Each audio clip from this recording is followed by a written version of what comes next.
is started recording. Okay. All right. Legends Cinematic Universe group chat. All right. So, how have you been? How have you guys been? Well, I'm doing well. I'm right now. It's a bit of a calm day here in Stockholm, Sweden. So Yeah. it's just taking it easy, mostly trying to get up the workload. Yeah. And I know you were working on finishing up filming Commander's Mortem. Yes, we Oh. only have a little scene left, a bit of a secret scene, so I can't talk too much about it yet because it's supposed to be It's that one of those deals with post-credit scenes. yeah, it deals with a very personal side of Jeffrey Adams that we wanted to at least discover some humanity of the character. So you'll find out what that is Yeah. very soon. There was a little bit of discussion on exactly how that scene was going to go about, like how we're going to make it. But I think we found a solution now. So maybe by the end of the week or next week we can have that, and then it's done, and then the movie can come out. Yeah, that's awesome. That's great. Some good stuff there. Yeah, I mean, we're doing good here. It's early morning. Here it's 9 a.m. That is Jack Stone himself. In the flesh. You look Jack very Stone or relaxed. George White, bro. They look very similar. You're looking very relaxed, Anton. Of course, always. Actually, I'm gonna test something. Is this gonna be better? Like you'll still hear me, right? But maybe Yeah, you won't get echo from you guys. Yeah. Just in case. Yeah, that sounds fine to me. Yeah, that sounds All good. right. All right. How have you been? Oh, it's cold, but It's cold. Finland. Well, yeah. Did it start snowing again over there? Because here it did yesterday. Yeah. It's pretty high up. You say that. Yeah. It's up to my chest, basically. Oof. And that's funny because I mean, as you know, Tom, like I'm over here in Stockholm, and Anton is like way up here in Finland. So like, if I'm getting snow here now, imagine the snow he's getting. He's probably buried. Like we're not getting rid of the winter yet.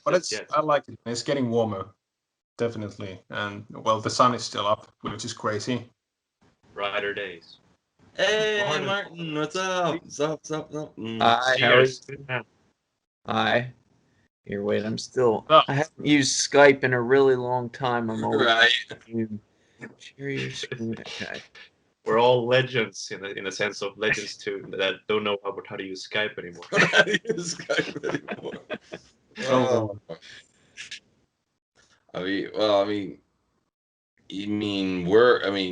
I'm a legend, you're a legend, and Tony's a legend. Martin, he's the boss of a legend. So, maybe that's him, the absolute boss.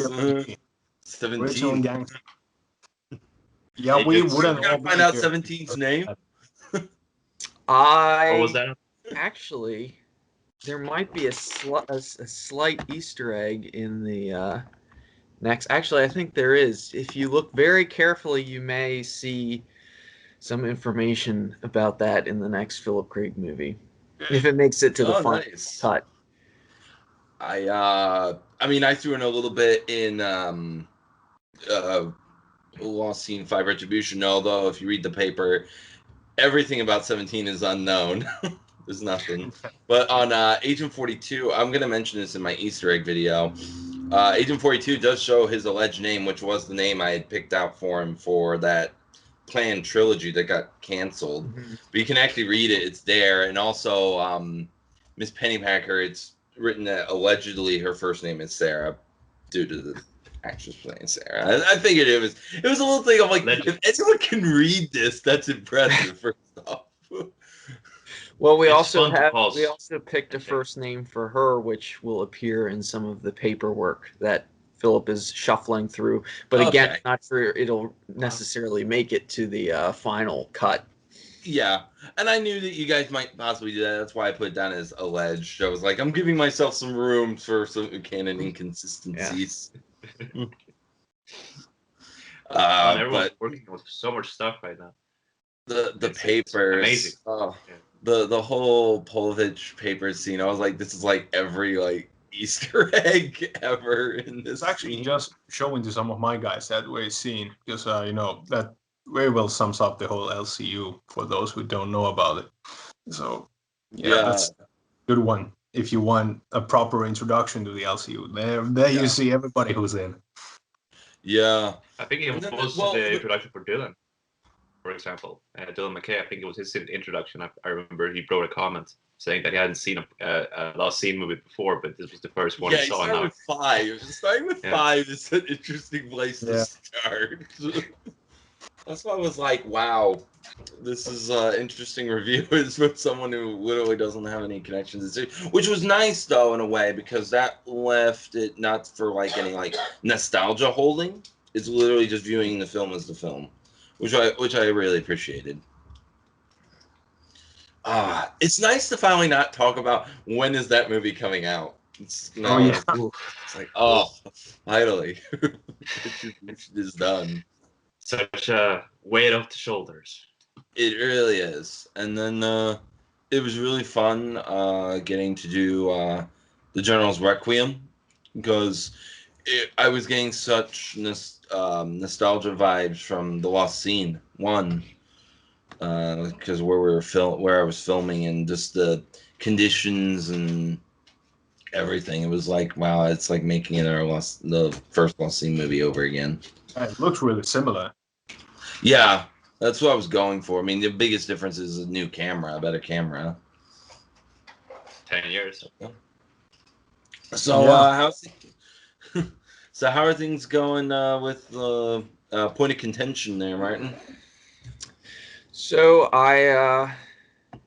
we have I would estimate 75% or so filmed. Basically, the whole second half or 2/3 of the movie. So all we need is the pre-credit sequence and the post-credit sequence. And we plan to film that hopefully in August or September. Ashlyn and I are moving this summer to a bigger apartment, and so after that is done, and my brother Pete is getting married, so he'll be very busy in June and July. So after that, we're hoping Philip and Pete and their ladies will come down and stay with us for a weekend, and we can film an urban scene in Raleigh.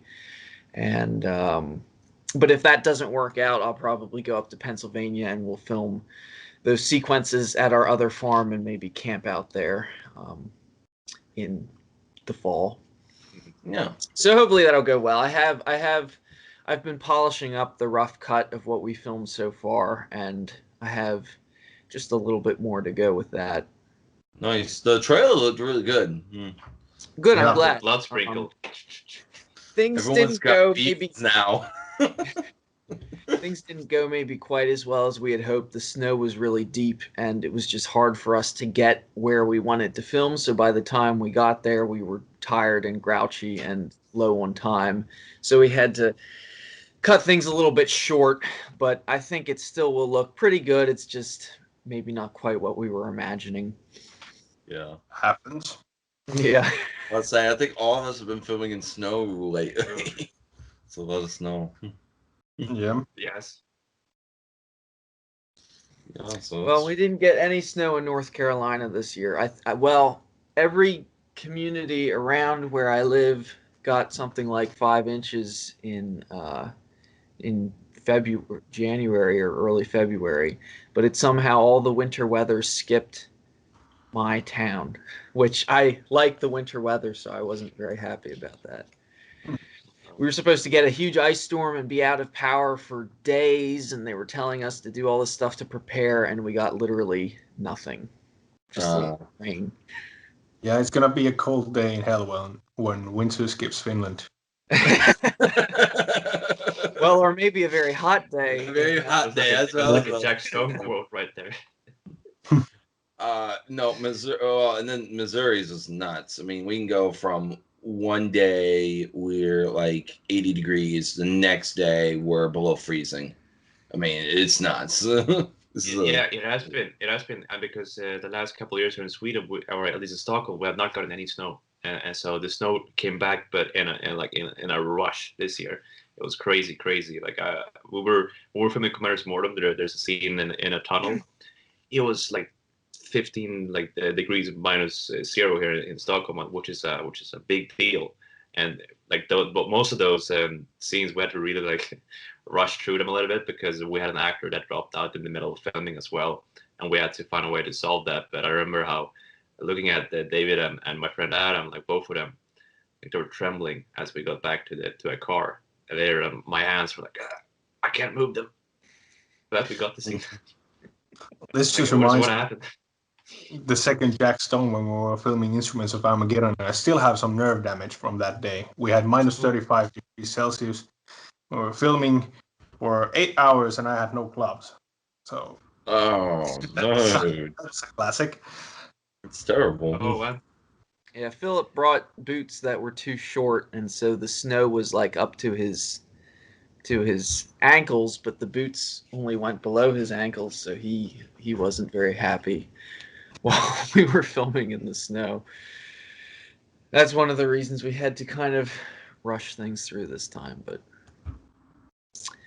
the snow at least gives it, well, for us, I think in Finland, the snow is almost the sort of standard, but for us it makes it look a little bit unusual and kind of disguises some of the locations that we reuse. So it looks I was nice. happy I mean, for us, the other way around.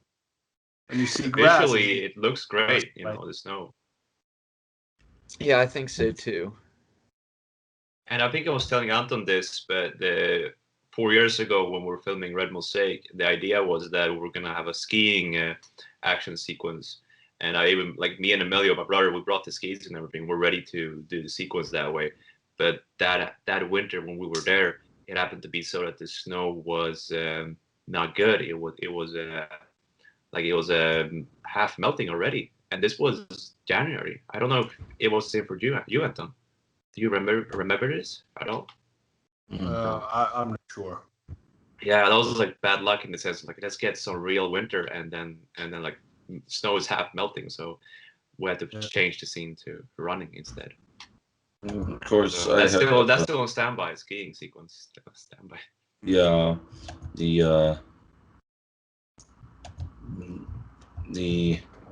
let me see if I can make this work. Share. Yeah, here we go. I don't know if you guys can see. I'm trying to do screen share. I don't know if you guys see the. Yeah. Yeah, I just dropped and just fell and just hit my head really hard on the ground. Yeah, oh yeah. When I climbed that fence. That was pretty crazy. You took a nice. What? You took a nice back bump there. Yeah, I really did. That fence, though, the opposite side of that field is the fence where me and Avel climbed it in Revenge. So we ran across that field. They were actually, when we kind of entered the fence area, that's actually where I was, where I pulled out the gun and was watching the guards. Down that way, down that fence is where you go into that field.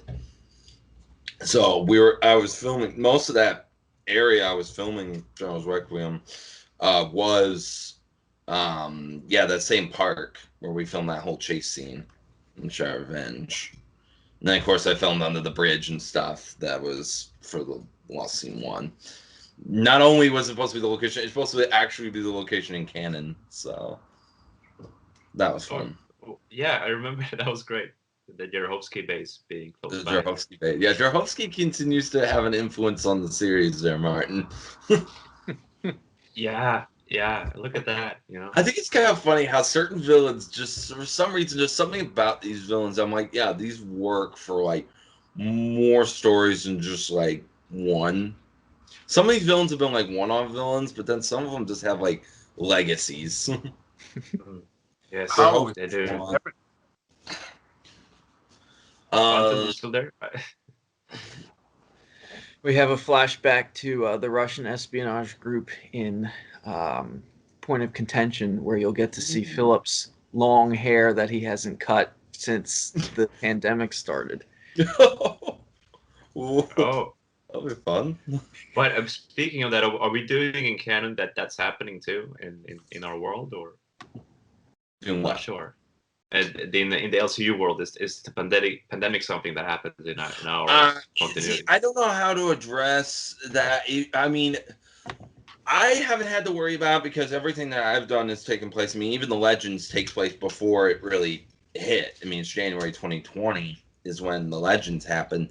I don't know how people want to address this because, I mean, it's not addressed in, like, Knights of Mortis, which is set later in the year. I think it's best if I've been just kind of ignoring it lately myself. Yeah, it's their own world, so it's their own world. I just really, I feel like, I don't know, addressing it might just make things more complicated because some films that were set later didn't address it, and it might, I don't know.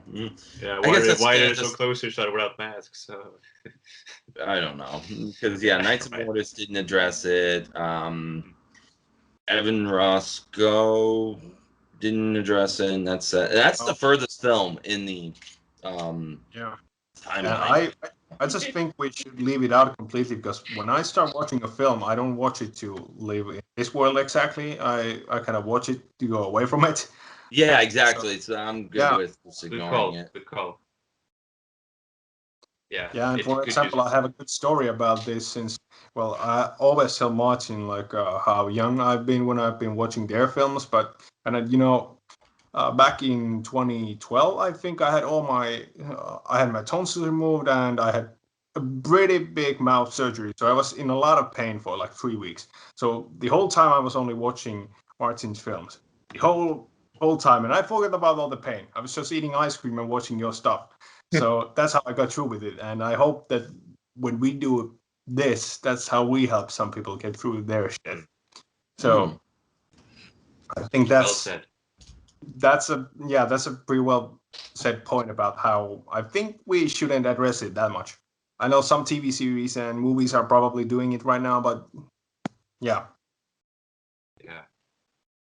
Yeah, some people are, but I'm good with, especially considering the world that the Legends exist in has got enough trouble and enough problems. I don't think it needs a pandemic.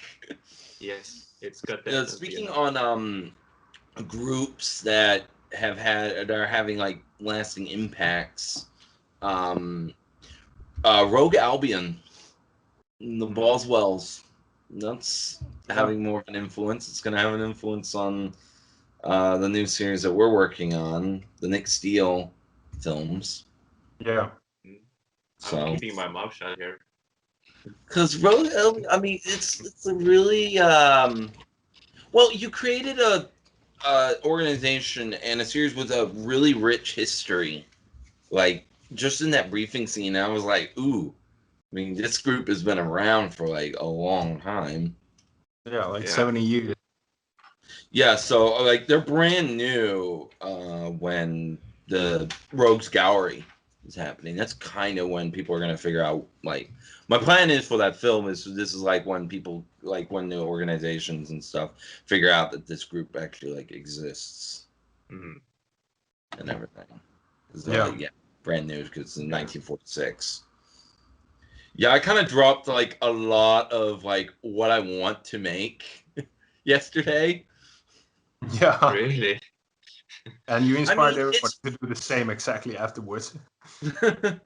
It's a hopeful dream. I mean, obviously I know that a lot of this might never be made, but this is what I want to make. Yes. Yeah, and like you showed with TGR, like it doesn't take that much. Like you can do half of those probably on your own, almost in the same manner, if it comes down to that. So it can be worked out. Yeah. I mean, the dream is possible for sure. It is, yeah. And we're all there to help each other, as much as we can. I agree. Yeah. But yeah, I'm looking forward to doing Rogues Gallery. I think it's gonna be a lot of fun, especially just watching clips from the Commander's Mortem has made me like really like, oh, I can't wait to do, because I really want to do Rogues Gallery very much in a 1940s style. I mean, I'm even gonna do it in like 4:3 aspect ratio and everything. Give it that classic feel. Yeah. Um. That was the one thing I couldn't figure out to do with my camera, actually. But Oh, really? it was this close.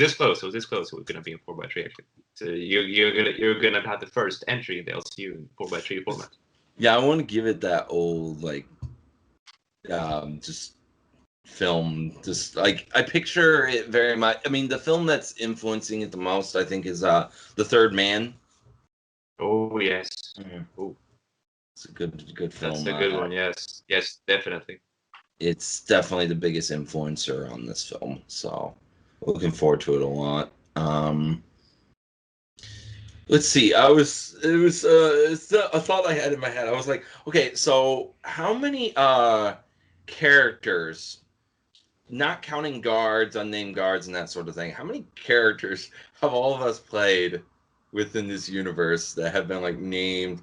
Because I know, Martin, you've done 17. You've done the president in the club. Stuff like that. I'm trying to think of all the ones that I've 17, done. the president, and what was this there? I think you would know, Martin. At least 2 so far. Yeah, I probably don't remember all the ones that I've in the two Krieg movies. There's double roles. But within, I mean, I played within the Philip Krieg movies. I played. Oh yeah, you have played some more characters. And that's you did. You were Agent 09. Yeah. Yeah, even though you never saw my face. Yeah.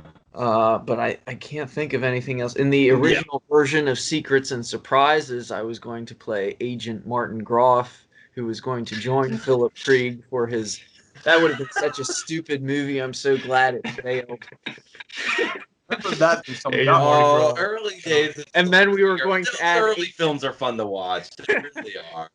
Then yeah, add Agent Peter Groff in the third movie, who was going to join them as well. But then we would have had no one to play any bad guys. So mercifully, we ran out of tape and were unable to finish that film and rewrote it and redid it a year later. That's what's funny that. Yeah, my brother. A lot of those early films from. Yeah, I was gonna say that like Peter in the Philip Krieg movies, is always usually playing a lot of bad guys, right, and a lot of different bad guys. And I've noticed that my brother Emilio is doing the same thing in our movies. That we always kill off his character and he comes back as a new bad guy, and it's always the same. My brother playing a new bad guy, and I noticed that he's continuing the trend from Peter. He just hit me right now. My brother's mixed. That's why we switched things around in some of the non-Philip Krieg movies we did between 2013 and 2019. Sometimes we had Pete playing the good guy and Philip playing the bad guy, or me playing the bad guy. Philip actually does a really good job as the bad guy. What was that one? I'm trying to think of. To an End, or I'm trying to remember all the names of the films. He was a bad guy in Recommendation Termination. That's it. That was the one I was thinking of. Yeah. Safe House. There was another good film you guys That was a good one. That was a good one. Yeah. Really good. Well, that's really the one that got us back into making the Philip Krieg movies, because it went so well. Whereas for the years before, we hardly saw Philip, and it was really tough to film with him. I'm not gonna lie. Well, I think one of my favorite roles for your brother might be Mr. Simon in Star Trek Show. He's so funny. Yeah, that's probably one of his least favorite roles. He never really liked being in the sitcoms very much. But I think that help the character. Yeah, it's stoic presence. Like Very Yeah, he deadpan. has face all the time that he doesn't want to be there. Right. Like, please don't annoy Mrs. Simon. Let Mrs. Simon be in peace. But he's always in the midst of the misadventures. Something I want to bring up, because since we're talking about sibling stuff, Tony, your brother, I was listening to you guys' podcast. The amount of times I was like, wow, you could almost invent a drinking game. Every time Eddie says recording instead of shooting, Yeah, take a shot. I don't know what that's That was about, really but I funny. guess it's just the fact that the same for the word for filming and recording is the same in Finnish. So Yeah. I guess it comes from there, I think, but I'm not sure. Kuvaus? Am I wrong? Kuvaus? Not that one. But I'm All right. just trying to. I'm just trying to teach him to get to the shooting or filming rather that. And he does so many, like he does his gaming channel and everything, and he speaks about recording there. So I guess that's where it comes from. Yeah, I was listening to it last night and I was laughing. I was enjoying it. I was like, oh, this is funny. Yeah. Because he kept being like, I've almost got it. It was fun. It was good when one time he said it correctly, and then he was like, "Oh yeah!" The next time he again he said recording, and I just so close. Right back. That channel's really a good idea. Just doing an extras channel just to do things like that, and that's why it kind of helped me inspire the idea of just, hey, we just need a dedicated YouTube channel for the Legends. Also, make it easier for that big question I was starting to wonder about, which was, okay, where are we gonna post the Legends? Like, who's gonna actually have it on their channel? How about none of us? We put it on a separate channel. Yeah. Keeps that kind of like where we don't have to worry about like, oh, we're just going. So that was good. But on back to the siblings one. So Richard, he's done bad guys and good guys. He's mixed. He's mostly been bad guys, I think. Because like he was a bad guy on The Price of Loyalty, and then Lost Scene 4, I think is his last film he's done. He was the bad guy in that. One of the bad guys. He was going to be, and yeah. they Lost Scene 5, yeah. Yeah, he was going to be instead of Yuri. It's actually going to be Richard was going to show up in that scene as his character. Because when I wrote those two films, I wrote them back to back, and Crawford and Hale actually did not die at the end. That was a quick switch of the ending from the original. In the original, he just hands them over the files. They say a few words. He's like, basically, I don't like you. And they're like, yeah, we don't like you either, really. And then he find out he copied the files and snuck off. But in the end, we were like, well, I can't get Patrick Stark back. He's going back to California. And Richard was like, yeah, I don't know if I'll be available for filming. So we were like, okay, well, we have him just kill you both. So because so instead of Aaron as Yuri, it was gonna be Richard in that scene, and he was gonna be like, oh hi, hello Deacons, and he's like, backup man, and there was gonna be a little bit of that ongoing joke going, and then he was gonna shoot him in the end. It's nothing personal and all that, and then Mark Bollinger's character Agent Doyle was gonna be Crawford, so we were gonna see that connection there. But in the end, I had to write a new character, and I think I wrote the name Doyle on my own originally, and then was like, wait a minute, there already is a Doyle in the see, what if they're cousins? Oh, that's how that keeps happening. Yeah, so it's like, oh yeah, he's your cousin, this good friend of mine. That's like a hint right there. Okay, Grayson's a bad guy. Yeah. He knows Howard Doyle. That's like, okay. He doesn't have a lot of good guys in his contacts. Like, I will ask, out of just curiosity, how many of you were surprised that Grayson was the bad guy, was the mastermind? I was starting to get the feel pretty early on. Yeah. But yeah, I was surprised before I started watching the film. Like, if you told me before I had seen the film, have been very surprised, but I was getting the feels pretty early. Well, Pauli was definitely surprised because he had to edit the VFX of me shooting him. And you were probably like, what the heck am I looking at? I mean, yeah, I can imagine that. I mean, I can laugh at it now in hindsight, but I mean, that clip is pretty great, you know, just on its own, you know, as you run up and like just start punching Grayson. Like, what is this? And like Edward Niven is swearing, and like it was. I mean, I was in shock first, but I was thinking maybe there's some sort of you know, a weird twisteroo happening here, you know, like another red herring. You know, I don't think that's his end. Yeah, Polovich was the greatest red herring.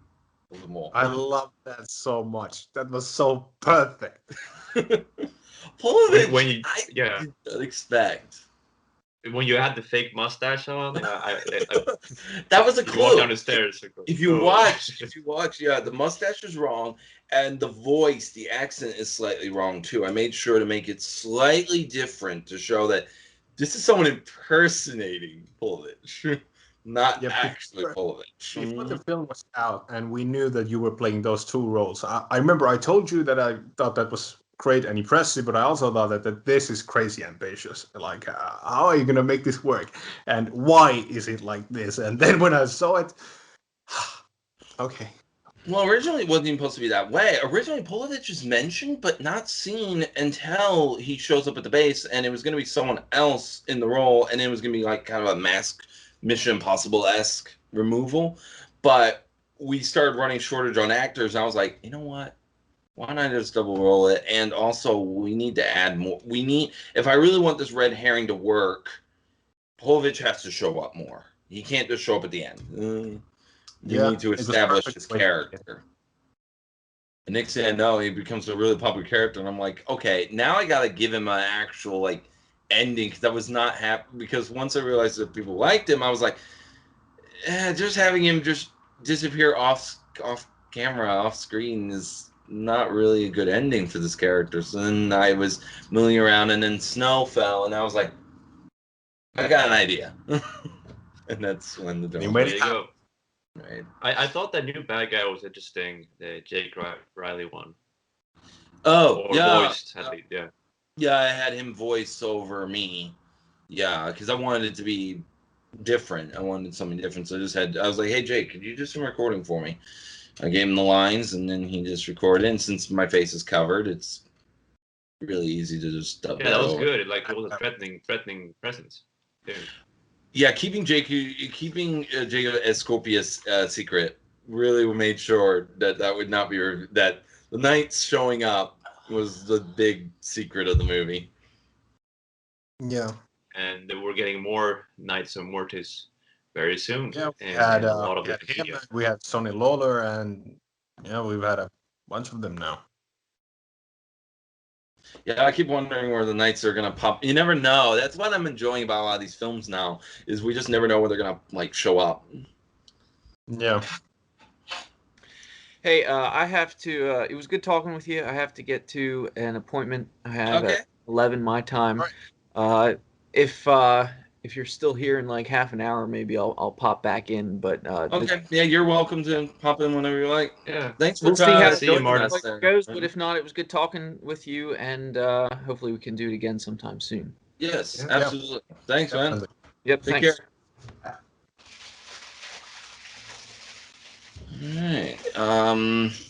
Yeah. But I think you, Tom, and Anton might be tied with most characters played within the LCU name-wise. Maybe. Because I've got Edward Niven, Mirov Polovich, Nikolai Polovich, Harvey? Glenn Harvey, yeah. Director Gray, 42. That's at least 6 that I can name. Yeah. I'm trying to think if there's any others, but I think that's it. This is the 6. Oh, the yellow jacket guy. I'm kind of not counting that because I'm talking about like characters that are named, have line dialogue. I mean, he does have dialogue, but he doesn't have a name. He's never credited. Yeah. I don't count. He counts. He's a glorified guard, mainly. Yeah. Well, I don't count him. So I got 6, I think. I've got Jack Stone.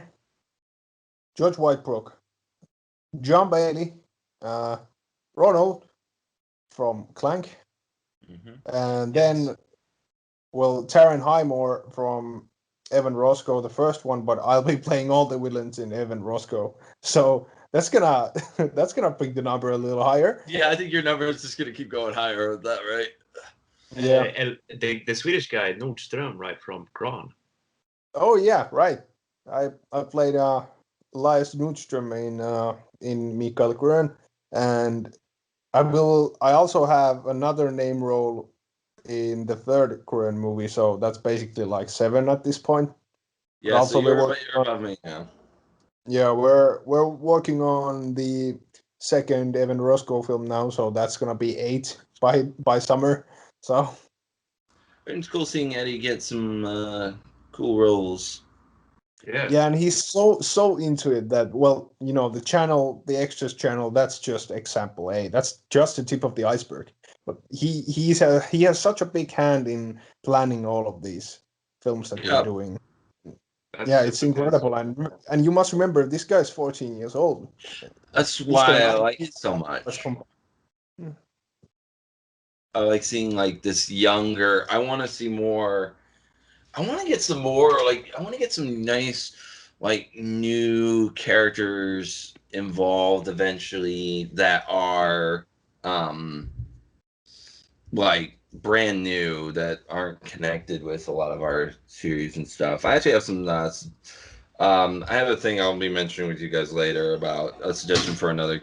There's another person that's been suggesting a character, but I won't discuss that here. I'll put it in the group chat. All right. But yeah. Because I'd love to because we got a lot of characters retiring and leaving and done and stuff, and R.E.P. Thomas Lund. But it's like how much. And I know I'm wrapping up Sean Deacon's storyline, so he'll be retired. I mean, he could come back in a Legends movie, but his storyline will be done. Edward Niven's storyline is wrapping up. We got a lot of like characters. Yes, there are some. Phil Krieg. I mean, after this storyline, I don't know if they'll keep making more. I mean, they're making a total of 5 films for the storyline, like they always do.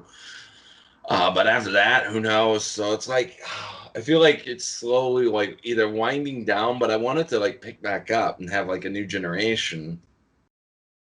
Yeah, that's what I was kind of starting to do with Evan Roscoe and maybe the club. Because I sent you the picture earlier of, we are already announced the Club 2. Impressive, yes. Yeah, the Club 2 supposed to come out next year, but in the meantime, we'll be working on some of those solo movies because those characters have a lot of potential to work on their own or maybe in pairs. So that's looking into the next generation of LCU as well. Yeah, I mean, I'm considering that the first Club that took longer than expected as well to make. Yeah. I in the podcast with Eddie, I talked to him about the fact that the first time I ever met both of you guys was the same day, and that was 2 years ago. That was in 2018, and 2 years later the movie's out. And at a point, I was afraid, like, oh, has this been canceled? I wasn't sure what was happening anymore. But thankfully, no. So. But I'm happy that it got delayed because it's so much better than it was originally supposed to be. Yeah, I mean, I saw those like the pictures you said. I was like, whoa, he's got a lot going on. That's awesome. Yeah. Classified, which is great. Yeah. 3 I've got classifieds. those 3 episodes. Yeah, I've got those 3 episodes in the pipeline right now.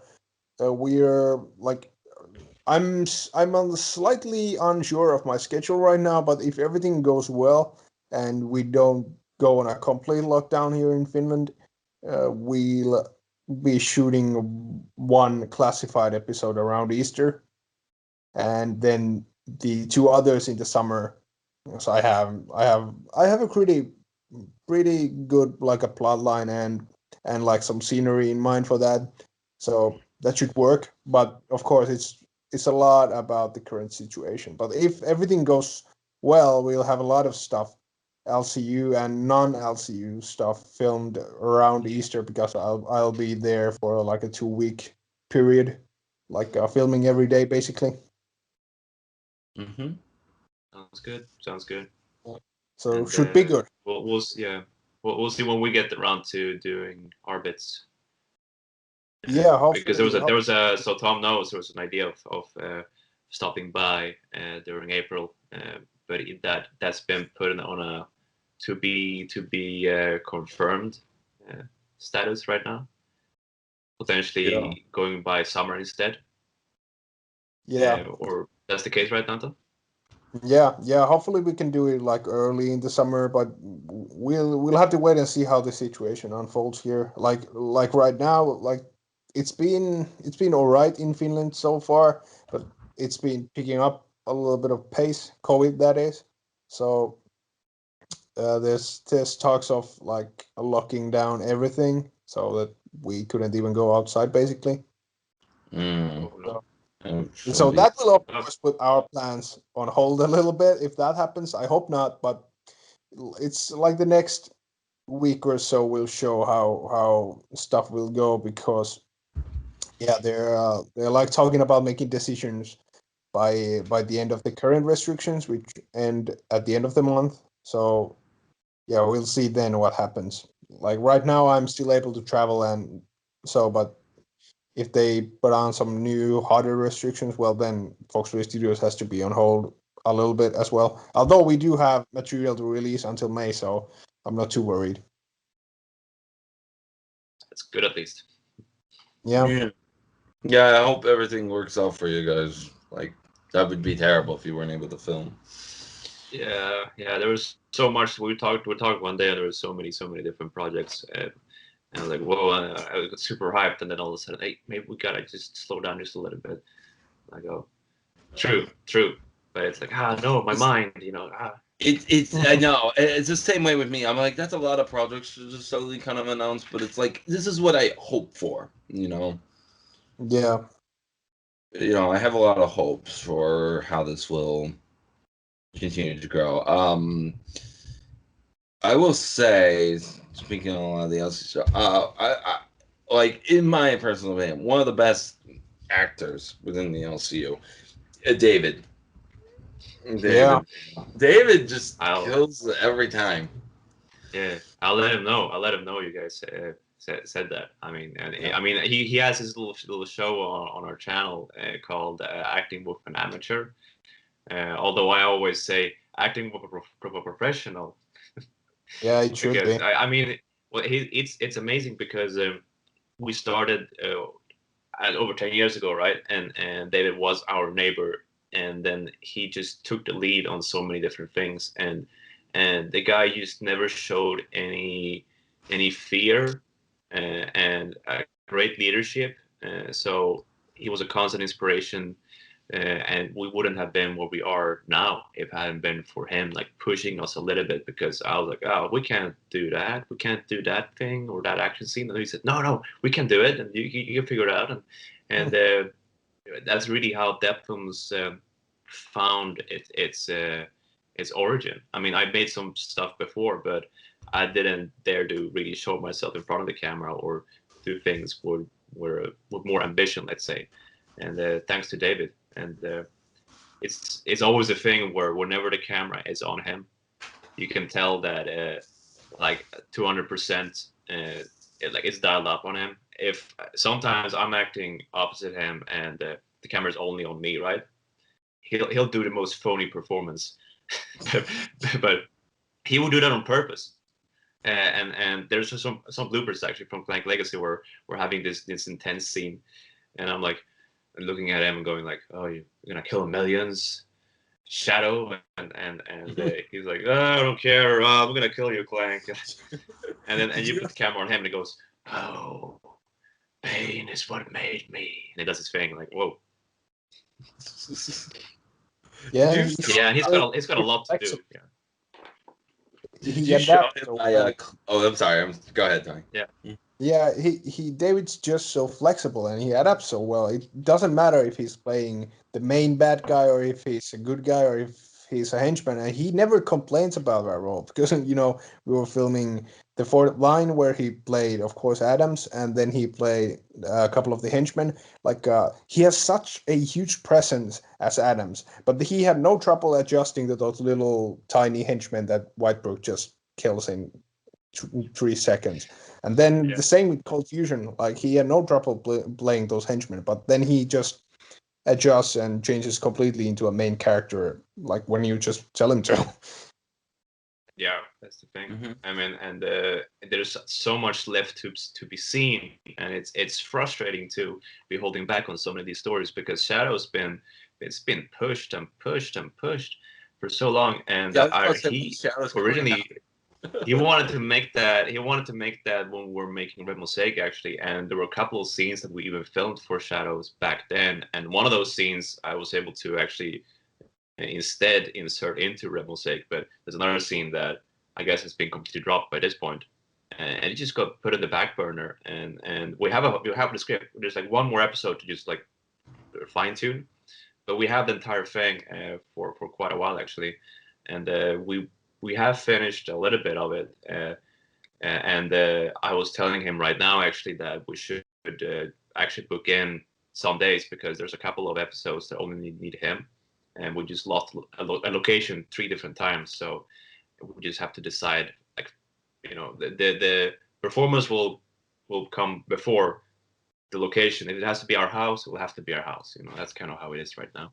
So we can get some of it going, and films like Anton recommended to me, like film a little bit sporadically throughout the year. Whenever you're doing other projects, you can also squeeze in a little bit of that footage, which is a smart idea to do.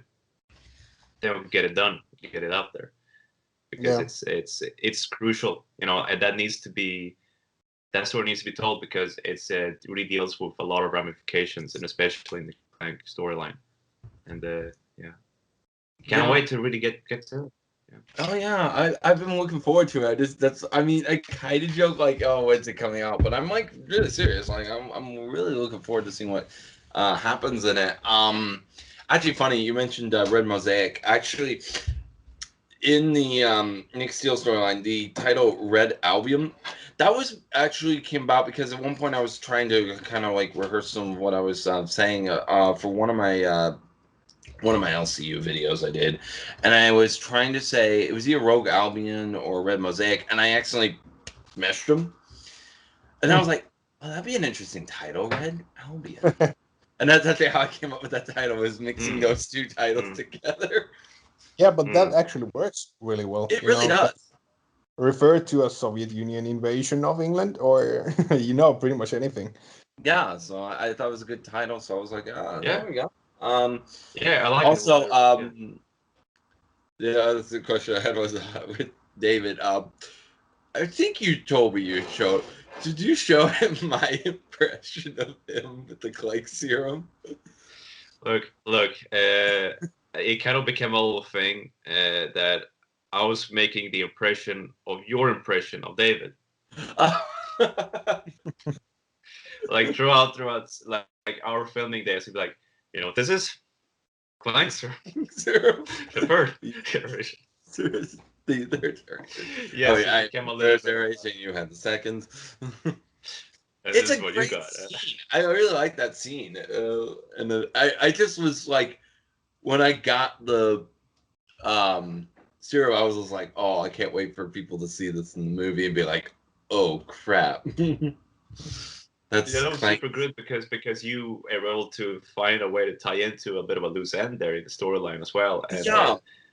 And like I've mentioned a few times, originally it was just suddenly Grayson just suddenly had a nuclear device. It was like, where'd he get that?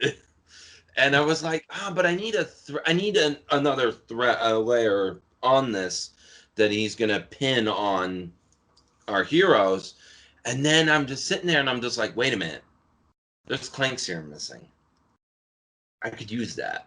And I remember asking you for permission to do that. Hey, it was fantastic, yeah.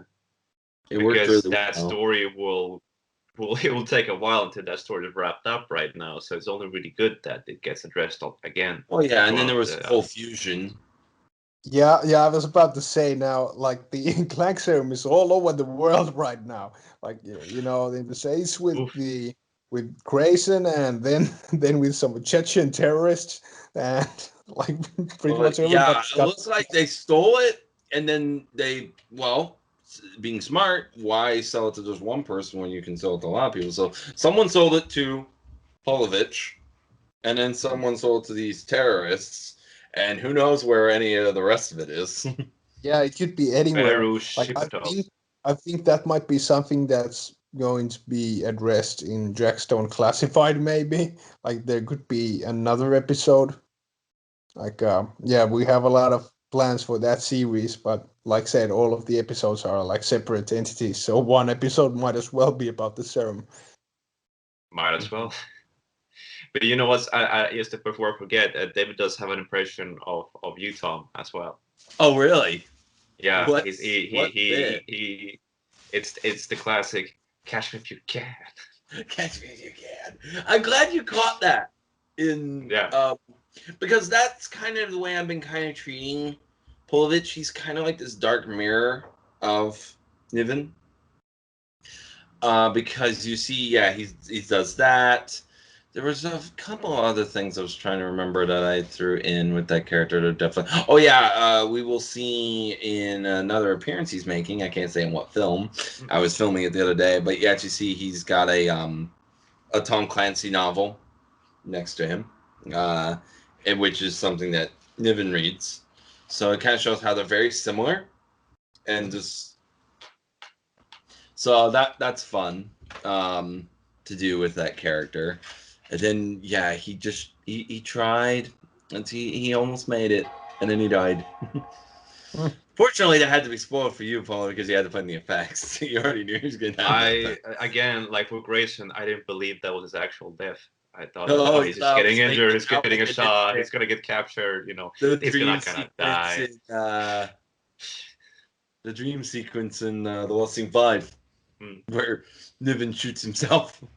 Yeah, like, well, I mean, I'm not, you know, like trying to like guess what's happening. It's like I just can't wait to see how this plays out, you know. And it was, and I had a similar reaction to when I saw Knights of Mortis the first time, because I filmed the footage with Johnny playing Valman, and Jacob said nothing of the context. I was like, he's just gonna be very, very stressed and concerned in this shot. And I was like, okay. I didn't know why, and just the way I filmed it, and then I was gonna show up and everything. And then if I would have known, I mean, I don't know, it would have been maybe a bit more dramatic.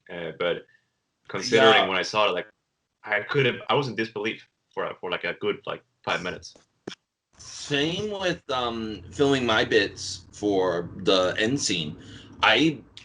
He wrote classified like on every on who was talking to me in the script. He gave me minimal information on the script. Basically, this is what's being said to you. Actually, I don't even think he gave me all the lines that were being said. He just gave me mostly my lines. So I'm sitting there like, I have no idea why Niven's being threatened. Who's threatening it? What's going on? Is this at the end of the movie? Is this at the beginning of the movie? What's going on? Yeah. Yeah, and it was also like it was like a daunting, like sad feeling that I got to you when you realize this is true, this is happening, and he's dead. Like, oh no, oh Lund. Yeah, I still don't believe it. Yeah, and I know we're recording, but it's fine. I can tell this on the channel as well. But the idea, it still stands. Talking to Anton the other day about it too. That for Dreadful, that we will.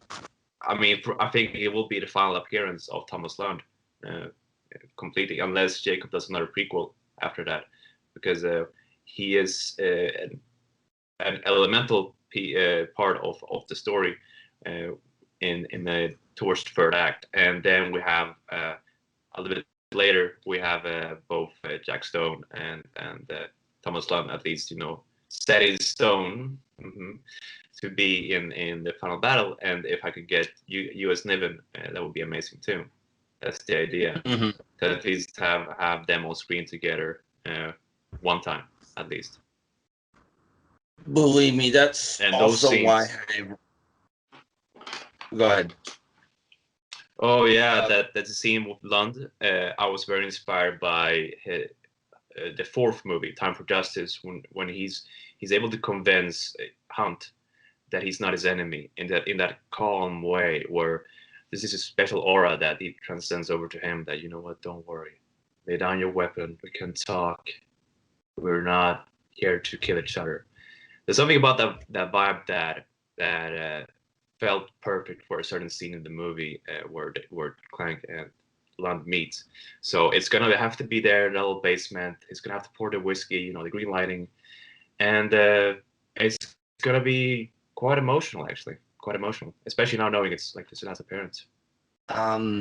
Yeah, that's actually why it actually influenced some of the writing of the legends. That's why I'm giving Lund basically takes charge of the group. He's being their group leader, because I think that makes it more impactful for like, oh, they just lost the guy who's kind of been their glue, who's held them together, kept them from killing each other. You know, I mean, right from the start, he's trying not to get them to kill each other, because he's like, you know, I wouldn't do that if I were you. Stay out of this one. Yeah, I noticed that kind of the glue thing, and I tried to play into it in Nightfall, which takes place after the Legends and obviously Knights of Mortis. So, like in the end, when Jack realizes he's come face to face with one of the knights who were responsible for what happened to Lund, like you see he snaps right back into that pre-end of the line Jack mind state, where just you know, probably destroyed Sonny Lawler when he shot him like 11 times. Yeah, and the Knights are gonna play an influence on the Lost Scene 6. There will be a little bit of Knights with that story. With and a lot of Niven reacting. Something to do with. Oh. Sneaky guy, but when something emotional just jumps in, he just goes berserk. Yeah. Yep. Yeah. Like, literally, like, I've been thinking about that. Like, every film has him just like have like this outburst. I mean, like, you know, in like The Lost Scene 3, when Livingston had Thompson killed, we see him, you know, he empties the clip. I think I'm losing you guys being able to hear me? Yeah, I wasn't sure if it was me or, you know, who it was. I'm not sure. Okay, I think we're good now. All right. But yeah, you read the it'll be script around the table, interesting right? to see. Oh, sorry, I didn't interrupt you.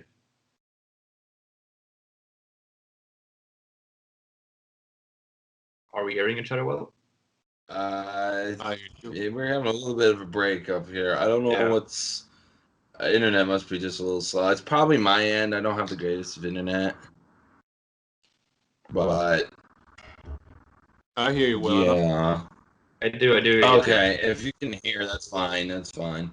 I might just here. Let me see if I can make things easier. I'm just gonna have to go off camera and just switch the mic. Like half an hour anyway, so yeah. So I'd say let's just switch to audio. It was actually just switching to audio. Shared screen, like I stopped seeing. Yeah, probably be the easiest thing to do right now. Because I can hear you guys just fine. It was just the video was cutting out. Yeah. Okay. It was being a little confusing. You can just throw the Legends poster on top of everything. There you go. Yeah. I was saying, if you read the script to Around the Table, did you, Tom? No, I haven't received the script for Around the Table. Oh, okay. How much am I allowed to say, Anton?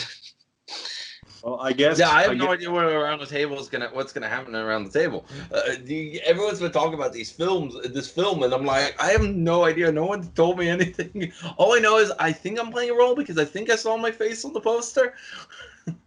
Yes, Yeah. You are playing a role. Yeah. Yeah, we do have a part for you, but we'll send you the script, so you can take it. Well, I just say one thing. I'll just say that Anton pitched me that idea, and then like I think the day after there was a script. I think it just took one day, and the script was done. And Nice. I think like instantly just went. Yeah, like the way you pitched it, I think it was a very simple sentence saying, "Hey, I think it's time those night scutter comeuppance or something like that." And I was like, "Yes, I'm in." And then the next day, like this amazing, I mean, I read that script like out loud with like a lot of friends, and like just to just to test it out a little bit, and like it was that's one of those that I can't wait for. That's it's gonna be around the table. It's I hope we'll get to it this summer. We should. Yeah. Yes, we should. Couldn't wait too long, I guess, or yeah. That's one we could announce as part of the slates as well. Didn't know where to put it. I mean, I know you didn't put it on your pictures. I guess it concerns the whole Legends movies as its own separate entity. Yeah, and we'll keep making these crossovers for the foreseeable future. I don't know if we can make it every year, but we'll at least try to. I really love the crossovers. Yeah, there's a lot of like the Jack and Clank dynamic. Well, of course it's great, but it evolves in every film, and we always can play off of each other a lot in that. Like in the first film, they're just basically strangers who meet for the first time. Second film, they're enemies. Now in the third film, for once they're on the same mission, and they just kind of have to work through it, and then they kind of reminiscence their friendship at the end. And now in the fourth film, we'll finally see them work together from the get-go. Yeah, that's basically. And it's the first one. It's the first one that has a complete script. The other three were just notes in our minds and then improvised on the day. Yeah, that's that was actually one thing. Another thing about the General's Requiem that was very much like the Lost Scene. There was no script for any of it. I improv'd pretty much everything. I just was like, okay, I'm gonna go out and film. Oh, no one else can make it. Okay, I'm gonna literally have to do this on my own. Because the roads were pretty bad still, so most people weren't able to drive out to the location. Actually, you can see my car sliding in the one scene, the final shot of the car driving. You can actually see it slide a couple of times. Do you not have winter tires over there? Wow. Not usually in this area. Yeah. Not so common. But actually, speaking on the crossover films, I absolutely love that one shot that you, Tony, when you spin around and pull out your gun, and you just smile at Clank. Yeah, you pull out the gun. Yeah, it's a great shot of you as Stone. It's a nice shot. Like, to me, that's a pure Stone. Yeah, but the one thing about the crossovers that bothers me, like I love them to death. But the one thing that bothers me that throughout the Jack Stone franchise, we've tried to portray Jack as like a gigantic man, basically. Like he just overshadowed. I know what you're going at. I know what you're going at. I see where you're going. Yeah. Then next to Pauli, he's like 2 heads taller than me, and I'm 6'2". That's a gigantic man right there. What? Yeah, I was about to say, you and I are pretty much the same height. You are. Yeah, I mean, I guess so. I mean, so canonically, are we saying that Jack Stone and Niven are taller than they appear in or are in real life as the actors? Is that what we're saying? No, I've always just Niven is my height. He's 6'1", 6'2"-ish. Yeah, I wear my biggest military boots with Jack usually, so maybe he's like 6'3", but it's not really that big of a difference. There's this other movie I made called Cold Words, right? And in that one, my friend Dennis playing the main character. He's much shorter than both you guys. One of the shortest friends I have actually, and we have a lot of scenes together in that movie. And for some of those shots, I'm actually kneeling down a little bit, just for the shot composition's sake. Yeah. So it's better. But with Jack and Also- Clank, I don't think you did for a couple of shots. You did go up like a little bit higher than me to so we would be a bit more towards the same level. Yeah. Right? Yeah, but I do some false perspective stuff. You seem like you taller. Like Clank super tiny. To shrink you down, or you're like 3 feet tall. Like what Yeah, happened? it'd be amazing to read the crossovers with I'm me standing on a barrel or something, being like an inch taller than you. Yeah. Like, It look, would be he's so.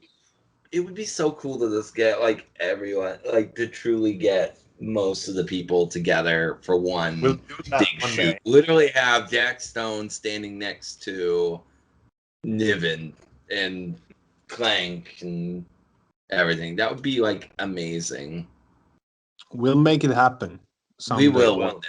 One day. I don't know we if will. it's next year or if it's in 10 years, but we'll make it happen somehow.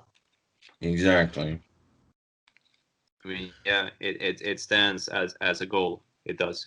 And we're not gonna, I was telling Anton this as well when we were having our meeting about meeting up and filming, but saying that since it's been such a long delay with certain projects, I'm at that point where original idea, original vision is gonna stand now. Like, there's been enough time where let's go for what the contention was completely. Let's not compromise as much as I've done in the past. Let's actually make sure this time it is the way or the closest it could possibly be in your mind, and that includes having scenes with all you guys, for example, in the upcoming work. That we're not gonna give up on those ideas. That's what it means. Mm-hmm. Yeah, since it's been a bit of a long haul, and we had a bit of a tricky situation a few years ago before Dreadblood was going to be made and everything, where there was a worry that we weren't putting out content that people truly cared for. That maybe we should prove ourselves as more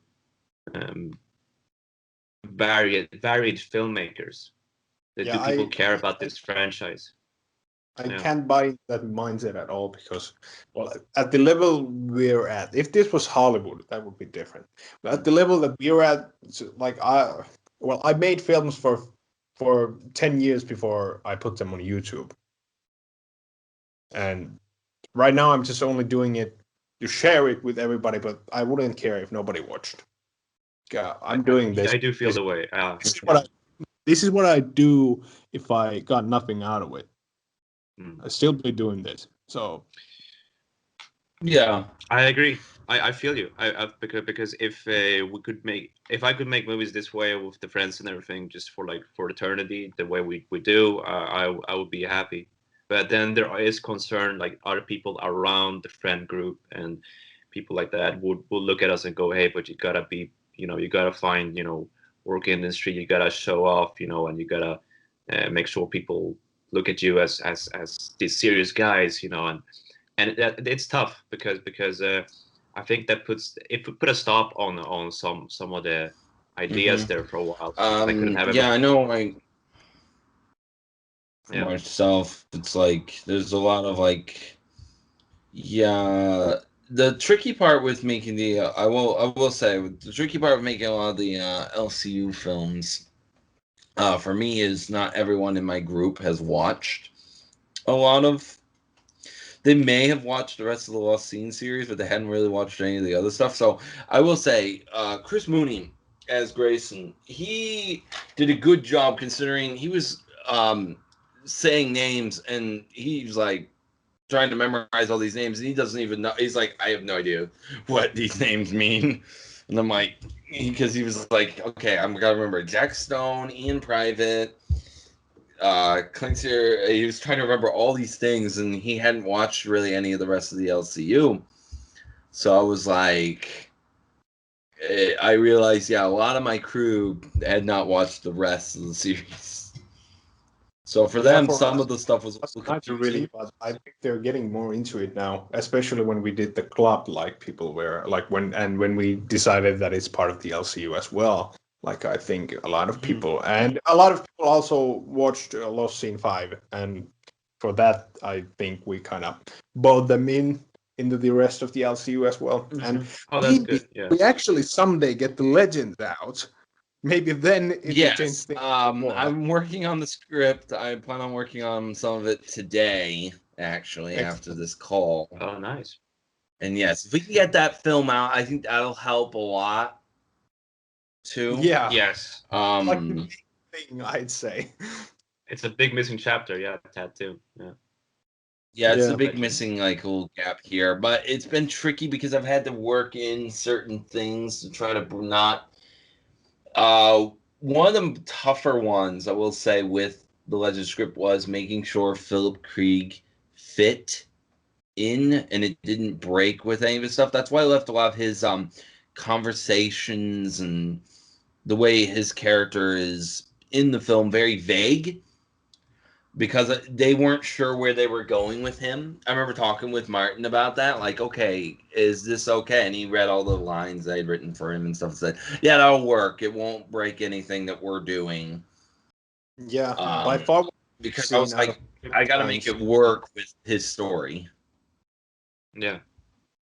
Yeah, I think the lines we have for Philip right now in the script, by what I've seen, they work very well up until the point if they decide to kill him off, which I hope they don't do. But otherwise, even if that happens, I mean, he's the what's it called? Well, yeah. The last film they did, Cut to the Chase, is after the Legend, I think. Yeah. It's after the Legend, because that's the reason. Well, and it actually worked out. It actually explained a good reason why Krieg would bother contacting Stone. Oh yeah, because it's like, they've actually met. Yeah. Well, then it makes sense. It explains that really well, and yeah, I really enjoyed doing my part for Point of Contention as well. It's you see me true. Yeah. It was great to finally see Philip Krieg doing something that was LCU, because I know Martin is tried to be he's probably the most limited. He's probably tried to keep himself the most limited in terms of LCU connections in his stories, which is fine. But it was nice to finally see, like, yes, confirmation. Yeah, and I've been saying this over and over again, but I can't even start to tell you how it feels like seeing myself in that PK film. Like, it's still so unreal to me, first of all, that I appeared in Cut to the Chase. And now that I saw the trailer or Point of Contention, like, damn. There you are. Yeah. There are plans. I can't really say much on it, but there are plans for 42 to come back in Philip Krieg series. Oh, that's all right. I'm like, man, this character has not been back since 2013. Oh, and there he is. I know I'm speaking the man. Hello again. Martin. Yeah, we You're actually just talking all about dropped down Phil to just audio. Okay. We were having internet issues. How do I even do that on Zoom now? There's a button at the bottom that should show a camera icon on it. You just click on the turn off. Got it. There you go. Yeah, we were just talking about Philip Krieg, because we were talking about the Legends, and we were talking about Philip Krieg's involvement, how we wrote it to be vague enough that it fits within his unit, fits within your guys' timeline without screwing anything up. Yeah. And then we were talking about Dex Stone being in the future films, and I was mentioning, I was like, I can't really say much, but there are plans being made for 42 to come back in the series. Yeah. Hopefully that will be in the PK 24, which currently has the working title Shades of Mistrust. So Ooh, I like that. Nice. You guys, you've always had good titles. Yes. Thanks. So envious. Thank you. Honestly, Never I think all of disappoint. us have had pretty good titles. Yeah, they're all fantastic. I actually keep a list of title ideas, and sometimes if I can't think of a good one, I just go back to it and pull one and try to make it fit. Yeah, there's so many interesting ones. Like the ones I was reading for the Glenn Harvey series. Like, whoa, that's different. That's original. That I've not seen those types of titles before. I mean, I came to think of another amazing PK story from my amazing fanboy days. You know how back in the 60s, like once somebody made a successful Western, everybody remade it just with different cast and stuff. Like I was going through my my old videos, so I found one from 2011 where I was I think I was still 11 years old, and I had basically remade the entire Inside Intruder film on my own. whoa. Oh wow! Yeah, it's You an still have interesting one, and it's a horrible one, but yeah, I can send it to you someday. Yeah, I'd be curious just to see it, just to see your take on the story. Yeah, it's basically like well, it's still like an introduction to a character, so it's basically doesn't follow the storyline exactly, but you can definitely like there are even some completely stolen lines, although you can't really make them out because my Finnish accent used to be so thick. But yeah, that's a thing. That's fantastic. Speaking on just Yeah. finding old files. Yeah, I on this in one. some basically copied all of you in some way. Like I remember in 2013, I made a film called Covert Operations. But oh really? that had nothing to do with the last scene, basically. Other than I think the main character's name was Smith. I'm not sure. No, I get it. Yeah. 11 to 14 time, very clean to influences. So anything cool I saw, I basically tried to make it on my own as well. I remember you asked me. I do remember you asking me, "Hey, would you be interested in this role for this appearing as this character for this film?" I was like, "Sure," and you were just like, "What?" Like you I was very surprised. you didn't have to actually do it.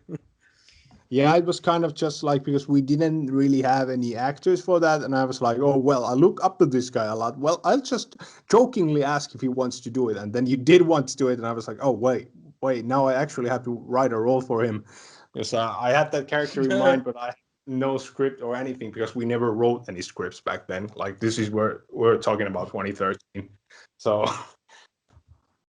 But yeah, that's that's interesting. Yep. Yeah. That probably is one of the things that led us to this point that we're in right now. Yeah. Like I found PK through Tom's videos originally, and then I was just watching both of those, and well, then LIF, LCU. Well, you formed this shit, so Yeah, I mean,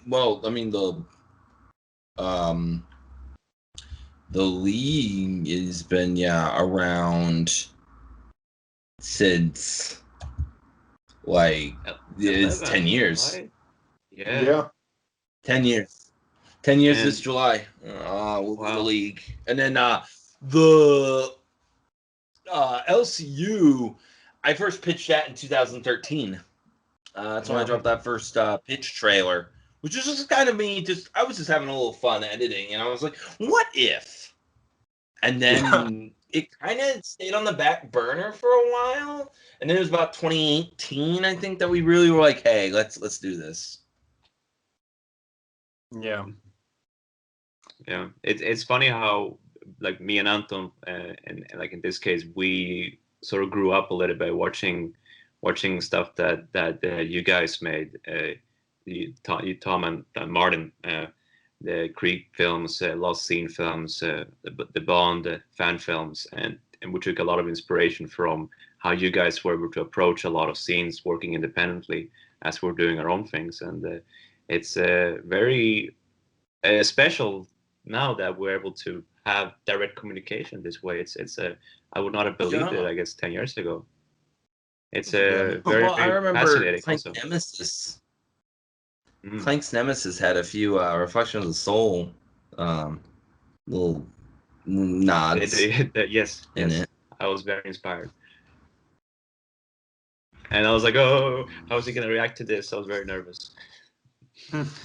I was very very humbled. Like, wow, I never realized I had that much of a like influence on people watching my films. Yeah, trust me. I remember first time I saw like Martin stuff. Yeah, I remember the Philip Creek series when I first got on board with it.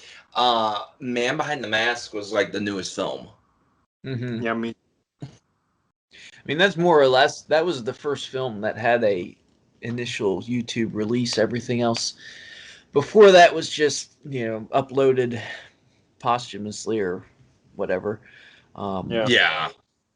That was the first current film when you start on YouTube, is what you're saying. And then our views went up and up and up until 2012, really till the end of, I guess, 2013. They were still pretty high, and then they've crashed down. Now it just feels like YouTube isn't really even made for filmmakers like us anymore. It's all about influencers and but reposting. we were just talking about this earlier. And, like, this is the one thing that I do if I got nothing out of it. So I don't really mind that. Yeah, I had the same thing. No, I think all of us really needed to continue doing what we do, because whenever if one of us was feeling down or disillusioned or didn't have the inspiration at the moment, just someone else, one of the group members, LIF, posting something and you're checking it out would just be enough encouragement to just get back in that zone, of creativity. Like, not forgetting you guys. it. I mean, I had that period in like 2017 into 2018 where we made like nothing. And I was looking at possibly just folding, just no more. I wasn't sure if the Lost Scene 5 would ever get made. Well, back then it was still Lost Scene 4. I was pretty much just done. Then I got a hold of you guys early 2018, and not really when I was working on my a retrospective series. Yeah. And you guys really got me like, hey, and then you guys let me know, hey, these characters are connected with this, and you realize now your roster is a lot bigger for the Legends, because it was at a point of kind of, well, most of the characters are gone. I mean, a lot of it have been retired and stuff. There's no real point in continuing this universe. And then you're like, well, Clank, I think it was Clank was in the Lund was in a Clank story, and Stone and Clank have from reference, and it was like, whoa. And then I just added a new roster, and it was like, okay, we can actually do this. Well, I guess, and then that's a favorite return. Philip Creek's coming. I mean, it needed. I mean, Philip Creek was needed to be there, considering the amount of history, right? With what you guys had done to that scene in YouTube, and I agree that it's very unfortunate that there isn't enough interest anymore in the same degree. But thankfully, we're all still here. we're all still here, and we're communicating this way and sharing our passion and dreams. It's that's fundamental, I feel. One of the biggest movies that I needed at a time was The Real Business. I remember seeing that. I was like, Oh. yeah, I'm in awe. Like, that just brought me out of, like, I was like laying on a couch somewhere and like just looking at that one on my phone, just checking in what's new on Blue Diamond director, and that just made me stand up, that movie. So just so you know, Wow, yeah. I think because you were saying in your videos, you were like, I'm surprised that a lot of people like this one, and I don't know, maybe this gives you insight. Yeah, no, it does surprise me. I mean, like on my like ranking, like when I had everyone kind of voting on what they liked, I mean it stands in sixth spot at a rating of 4.52. I mean that's pretty good. Because yeah, I've been I in really that do want to situation finish with out that Clint. storyline. I want to finish. Oh, Patrick Stark, like just he really was good in that role. Nailed it. Yeah, yeah, it was very annoying. Yes, but it really was. It was great work. He's one of the nicest guys I've known. Yeah, I hope to see him again at some point. Yeah, I mean, believe me, anytime he's like coming back into town, I'm gonna try to find something to film with him, just so we can get him back in. I mean, it was great getting him in Lost Scene 4.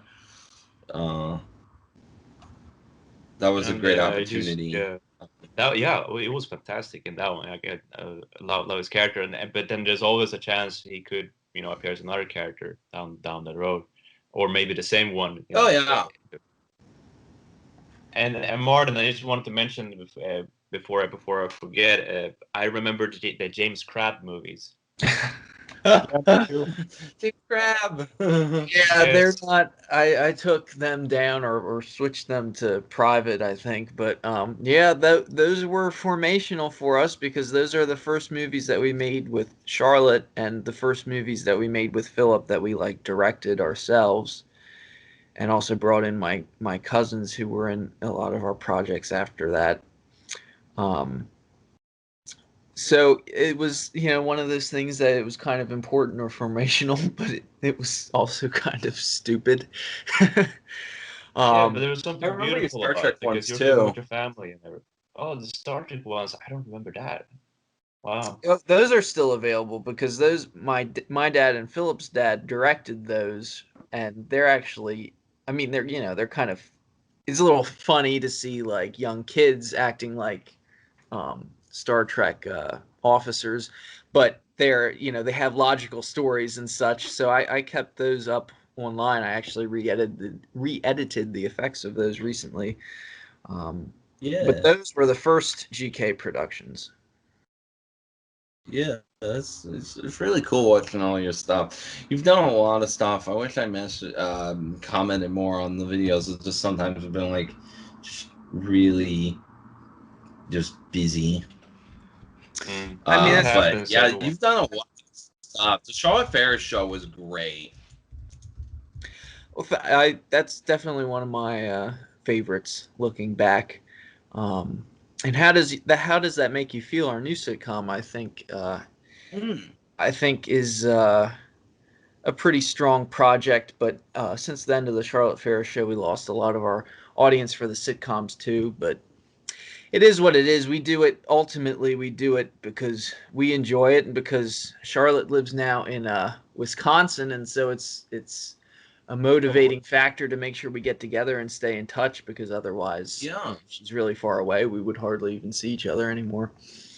No, that's good. I really like. How does that make you feel? Yeah. Say Tom. Yeah.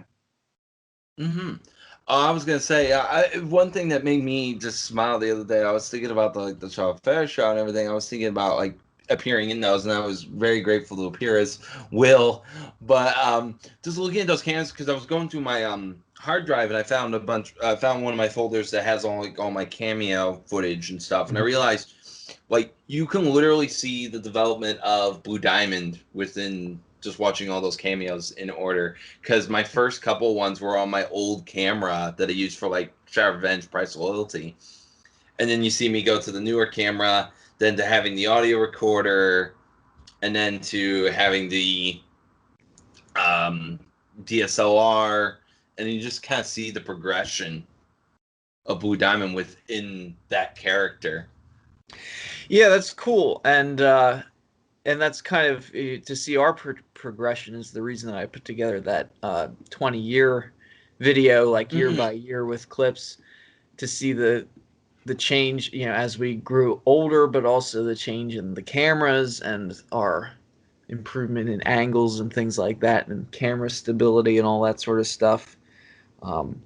I showed the Charlotte Ferris show to my grandma with every new season. Well, I show all of our shows, and her favorite character by far was always Will. She would always get really happy when he was in an episode, or when you were in an episode as Will. So I don't know if I ever told you that, but she would always remark, and sometimes she'd ask about you too, what you were up to, if you were still making movies and stuff like that, even though she hadn't seen them. That's great. That's awesome.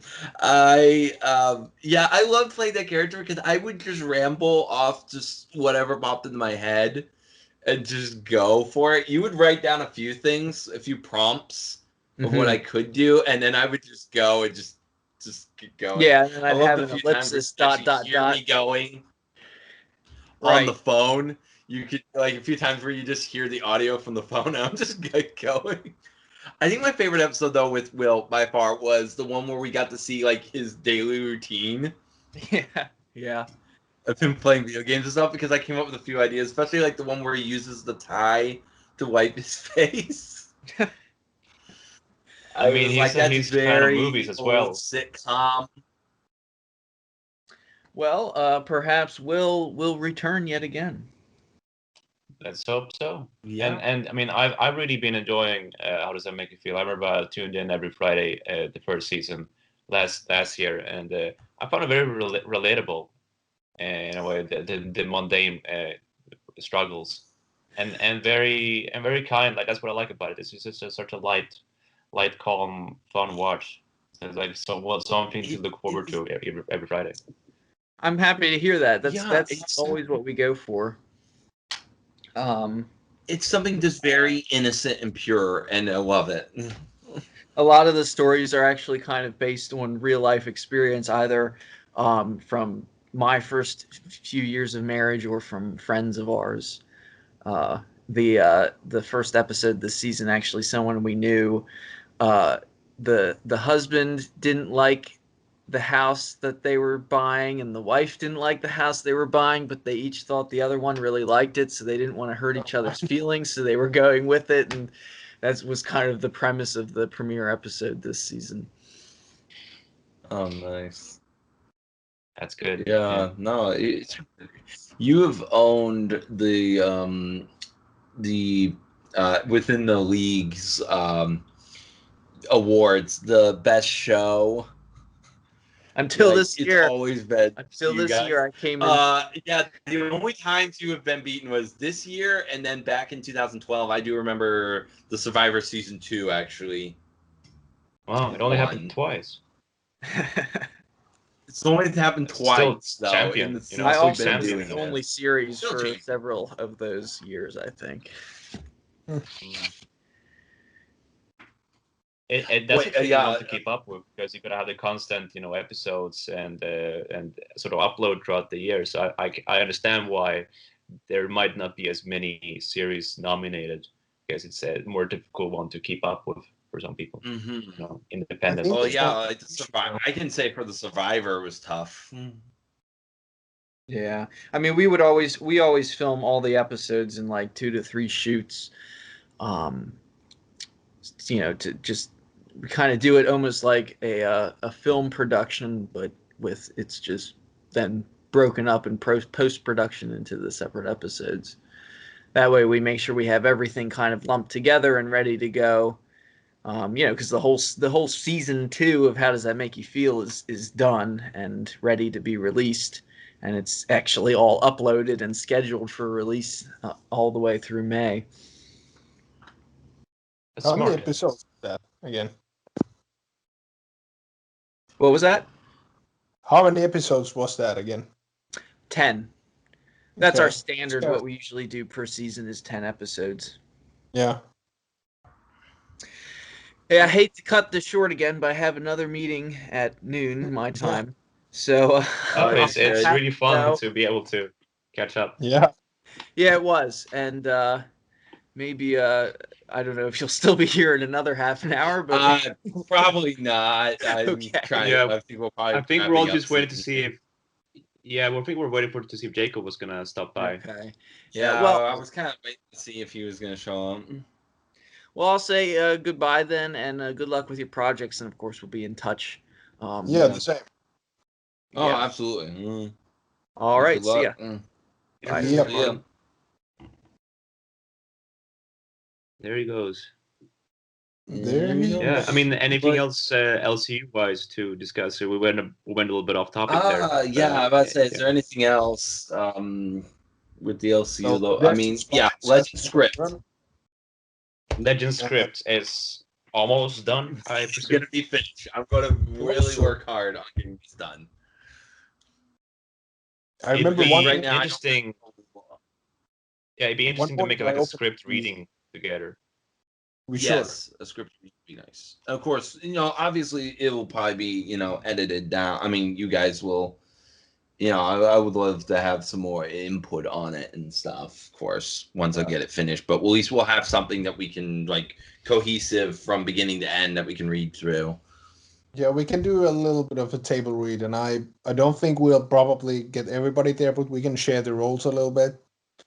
Yeah, do our impressions of everyone. Yeah, yeah, for sure. And the big question will still be with the Legends. Will also be just figuring out who we're gonna get to do the new characters. I'm sure we all got people we can pull. Yeah, we all got it, I think. Yeah, I think we'll just have to figure out who. Yeah. And I have a lot of candidates. Good, nice. I got a couple as well. With all the sounds and stuff, the sound editing, I know my wife was actually interested in doing that. She's really good at doing sound editing. Okay, excellent. Because the sound is everything. Yeah, Brandy helped you with General's Requiem. With the General's Requiem. Oh yeah, she showed me a lot with doing sound design in that film, and I think it actually came out really good. Yeah, it's your best sound, I think. Yeah, I think so. So I think we're definitely getting better with that. And yeah, once again, thank you for doing the Russian voices. That was a I great saw the help. credits. I was like, "What? That was Anton." Yeah, like I said, I'm definitely not a native speaker in that, but I can read it a little bit. So I kept it simple. Yeah, I'm not sure if you throw those lines into translators. I don't know if that's exactly what you get, but it's close enough, and I kept it even maybe a little bit simpler, but more conversational. It works for the film. People get the gist. Yeah. So. I didn't recognize you actually until I saw the credits. Like, oh, wow, that was really good. Yeah. I thought maybe Tom, you had found some sound bites from like shoot 'em up games or something like that. Yeah, but it was Anton. Nope, it was Anton all the way through. Terrific. And then Jake did the one thing, and then of course Jacob. So outside of me and Brandy and Jacob, Jay and Anton and you, Pauli, that was it. That was all the people that were involved in this film. Oh. That's why I liked it, because it felt very Lost Scene, because it was such a small group working on this. I guess we could do a little bit of a. Oh, sorry. Yeah. It's good. It's good. I was gonna say that we could do a little bit of maybe like just a quick rundown of like what's everyone working on currently. Yeah, sure. We have our slates. I don't know if you're gonna edit it in the way we're gonna see them on the screen or so. Yeah, I will see what I can do. Like currently, yeah, for example, we have next on the next movie to come out might be Commander's Mortem. If we get the last scene soon, then it could potentially be by the end of the month, right before George Whitebrook, Death to Spies, which will be April 23rd. Anton? Yeah. Correct. We also do have Mikael Current free dish served cold coming out this month. Mm-hmm. Oh yes. So that might be first even. Yeah, it might be. I don't know. MG3. It will be out on the 26th. The edit is ready. I'm a little unsure about the music still, so I might go over that again. But otherwise, it's finished. Mm. And then we have Søren Brandt currently filming. Yeah, We don't have Jacob here to say exactly what the status is, but it's in filming, so that might be sometime after the already yes, mentioned. they are filming. I know that. And then you have Lost Scene 6, Redemption. Lost Scene After 6, these also ones, right? Rogues Gallery. Rogues Gallery. Yeah. Which one do you think is going to go first? Rogues Gallery. Rogues Gallery. All right. Rogues Gallery is the film I plan to work on next. Then Lost Scene 6, and then we'll go from there. I just want to knock those two out next. The big thing with Nick Steele is right at this moment, I don't know who's going to play him. I'm actually going to leave that more open for basically auditions. Because I would normally, my first instinct is to have Micah play him, but Micah's busy a lot, so I don't know if he'll be available. So I'm going to kind of leave it a little bit open for someone else to try to take the role. If you have someone frequently usable for it, perhaps. Yeah. I'm going to be in this film. Mark Bollinger's most likely going to be in this film. He really likes being in these movies. Fantastic. Yeah, I'm playing, of course, Nikolai Polovich. I think there's only going to be like 5 people. It's a very small cast, very small film. Let's go. I think it's going to be... It'll be less than 20 minutes, probably 20 minutes at max. Big, but doing small. That's what's allowed us to keep up the schedule that we're doing. Same. That's what I'm looking at. That's why people are like, "Whoa, you got all these films." I'm like, "Yeah, but a lot of them are going to be small." I mean, there's only a few of them that I think are going to be bigger. So I mean, Devil's Requiem was very small. Yeah. And we had to knock it out. It works then some smaller ones. Yeah, film and I'm gonna do the best here to book in some Shadows filming so we can get some episodes cranking, because again, and like you guys said, it doesn't require a lot of people as well, so I think that's very possible. Golden Scar will be a bigger task.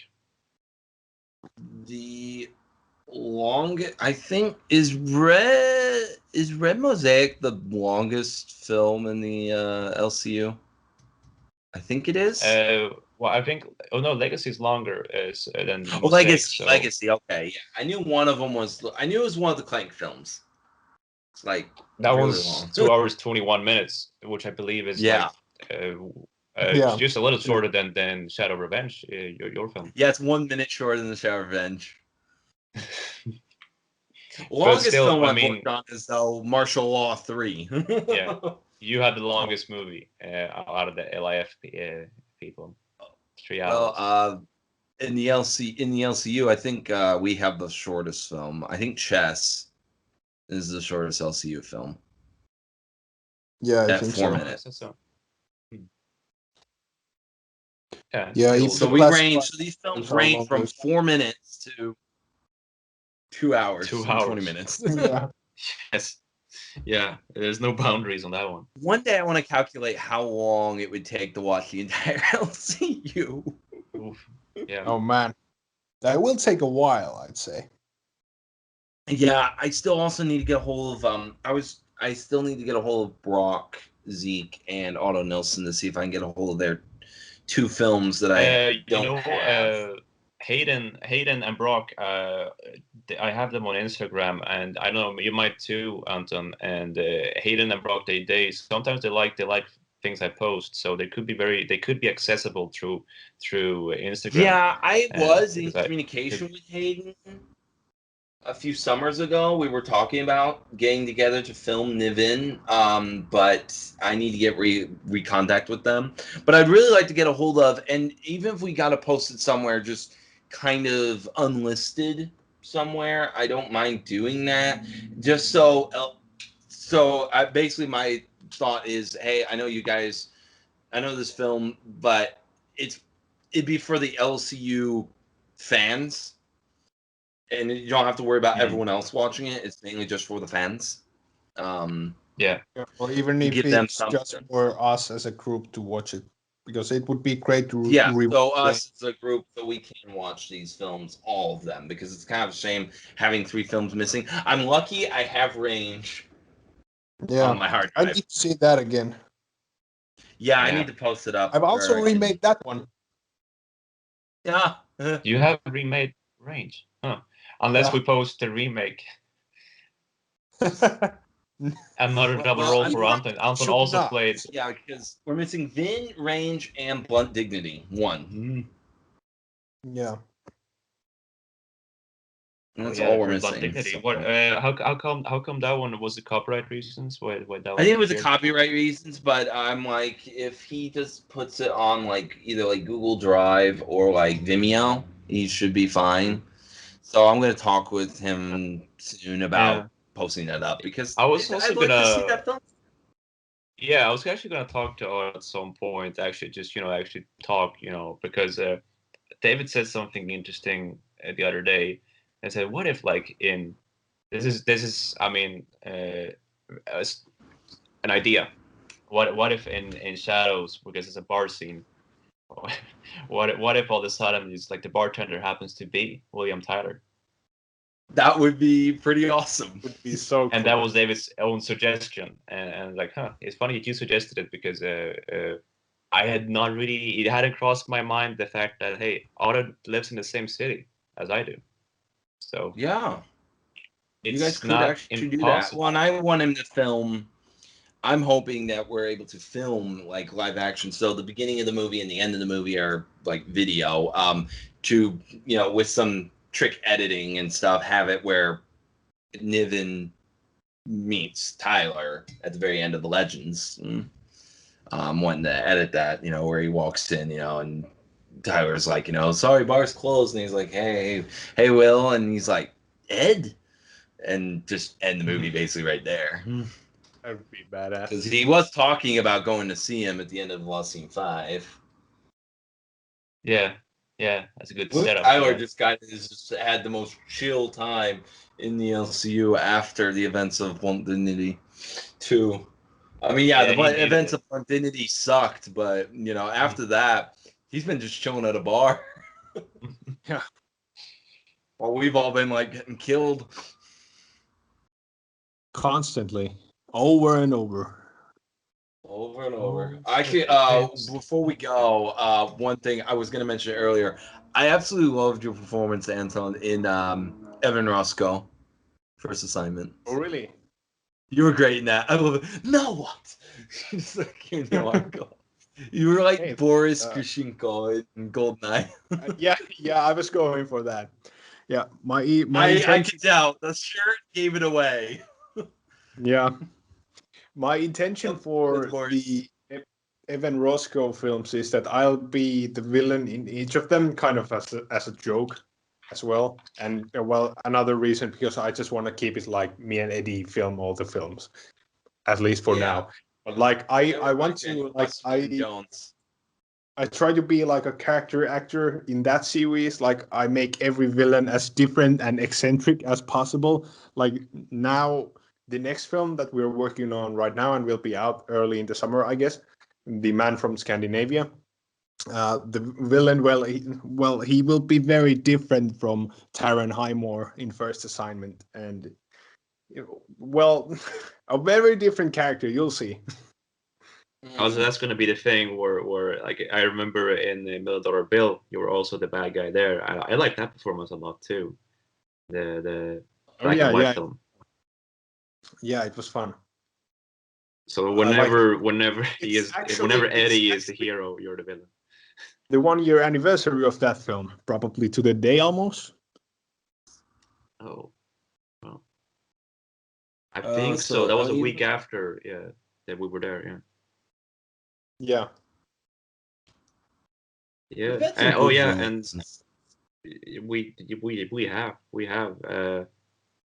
plenty of good ones. And David was telling me also the other day, like, let's try to not kill so many villains because you want to keep some of them around because we can always continue evolving them and giving them their own arcs. The exact opposite thinking about. I can't let a villain get out of a film alive. Well, his kill count. We are gonna see some die though soon enough. So to speak on that, sitting for 9 years waiting to reveal to you all that Grayson was the villain was so difficult. Yeah, I knew from the day we filmed Lost Scene 2 that he was going to turn out to be the bad guy. I can't believe you kept that from me. I'm like sitting there. I'm like, I'm gonna, especially in the Lost Scene 3. I'm like, I'm gonna drop hints. There's something odd about this guy, and it just like kept sprinkling things out. And I was like, okay. And then when 5 was being filmed, I was like, here we go. And my original thought was, oh yeah, I'm gonna reveal it right in the scene with Barrett. He's going to be like, so you work for Colonel Grayson, who is also known as the Mastermind. And I was like, no. I cannot reveal this at the beginning of the movie. No, it's got to be at the end. Yeah. So I wanted to make Grayson feel like he was a third party. Of course, Doyle had to say, you are a mastermind. Of course. Of course. Yeah, that was nice. Just going with the red herring.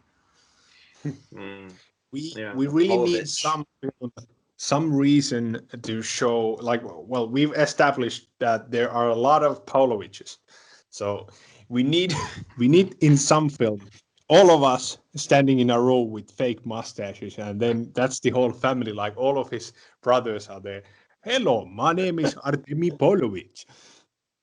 In Russia, we go to here. The Pavlovich family is quite extensive. Oh yeah, you're gonna see a little bit of that soon. Yeah, I see more of the Pavloviches. Also in DTS. Officially and confirmed now then. Yeah. And also I mentioned in Commander's Mortem, there's a mention too. We're dealing with some KGB characters, so yeah.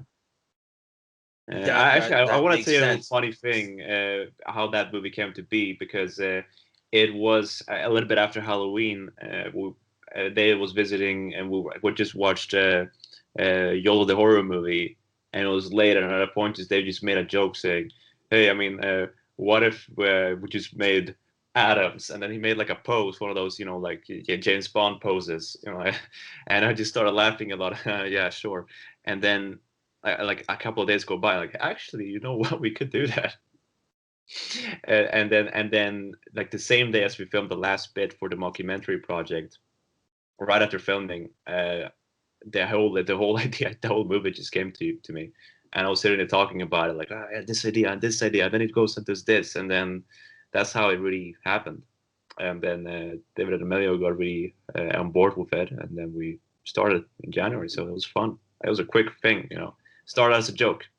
A joke that David made, and he's gonna probably continue saying that, because it's not the first movie that started as a joke where he said something and I said, yeah, we could make that a movie, challenge accepted in a way. So that's how that happened. Well, I mean, the Lost Scene started out from just, there's snow on the ground, let's do it. Oh yeah. Yeah, and this is where we are now. And David has said that he would like to play Jeffrey Adams one more time under one condition, and that it would be a movie with Whitebrook and him on a mission together, or something along those lines. I might have to say if it would be interested in just a tiny look. It's something I was going to bring up in the future, but I don't mind bringing it up now. I would love him to appear in Red Albion. Yeah, I mean, because Red Albion literally leads into these other films. Although I will say, the direction Red Albion goes, it will really depend on when after I see The Commander's Mortem. Because if that story goes in a direction that I'm like, oh, nope, I can't make this all fit now, it will go on a site. But I was really hoping in Red Albion to get both Adams to make a little cameo and Whitebrook to make a cameo. We can make it happen. We can make it happen. Yes. We will see. You know, we'll see where it goes. Interesting. That's a fantastic idea. Like, we've been stuck in this loop that we have to do a Clank and Stone movie, and yes, we will. But now that's a fantastic idea to do an Adams and Whitebrook film, because it's quite well established that they know each other quite well. So for sure they've undertaken a mission together as well. And it's funny because he recorded himself talking for like 12 minutes, David, performing a monologue, an unscripted monologue as Jeffrey Adams about his past in the military, and really going deep into psychology. And I remember he mentioned, like, well, Whitebrook, he was not like me, and I met him, on the field, and he was talking about a bunch of things, and I was like, whoa. I mean, I gotta find a way to sprinkle some of this in now in the movie, and just have a little bit of hints. And maybe I should resend you that recording, Anton, so you can hear. You should. Yeah, I'll do so. Yeah, and we'll see how Nick Steele plays into all this, because those are our three like really old precursors. Yeah.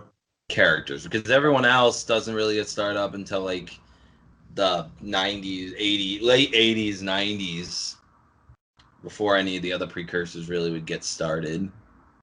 Yeah. But these are like our older precursors. Now it just came to me that I a stupid idea to do a film about the First World War with Nathan as the first Boswell. Now that would be interesting. Oh wow! Yeah, because Nathan could still be involved with that. Yeah. Go even further back. It's like, how far back are we gonna go? We're gonna do some medieval shit now, like the Knights of Mortis films, the 1600s. Knights of Mortis. We'll go back. Yes, like eventually we'll get rid of the westerns. Yeah, we'll tie martial law. We can tie it in. Here you go, like ancestor to Niven, the Connors.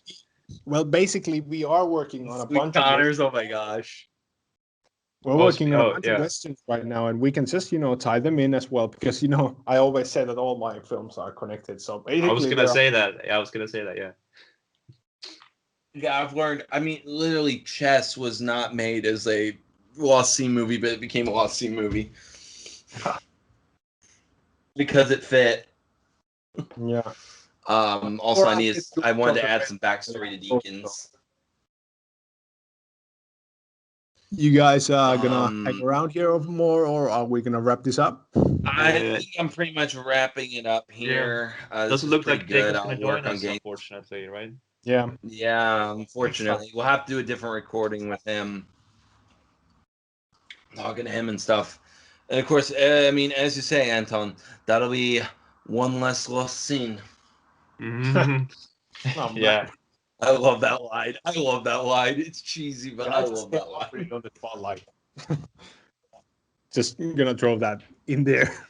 We're having so much fun with that, It's like, oh, then this leads into that, and then of course, then the legends. Well, yeah, and then tiebreaker would be going on at basically the exact same time as the Lost Scene 5.